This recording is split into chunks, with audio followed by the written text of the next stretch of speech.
How to add chart widget to dashboard in Smartsheet. So first go to Smartsheet and then just open up your dashboard. So for example, this is my dashboard. Next is you can just click on the pencil icon here at the top right to edit it. Then click on the plus icon here and then click on chart here. Okay, now you just edit your chart. You can resize it if you want. Okay, so if you want, next is you can just click on add data, then just choose your workspace here. So I'm just going to select this one and then let's just select expense intake and then click on OK.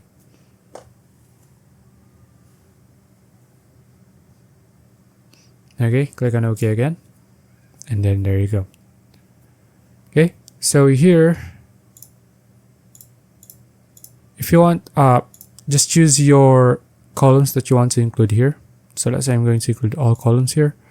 And then if you can see a lot of options here to edit your chart here. So just edit your title,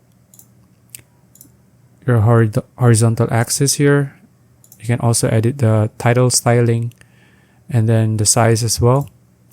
Just play around with this, and if you want you can just change the widget behavior here as well. Okay, so there's a lot of things that you can do to the chart. So next is, so you can change also the chart type. Okay, so let's say I'm going to change it to smooth line like this one. Okay, we can't see anything. Let's just change it to another one. Let's say bar. Okay, I like this. So let's just close this. Then there you go. Now we have a chart here. Okay, so that's it. If you found this video useful, please like and subscribe for more videos like this. See you in the next one.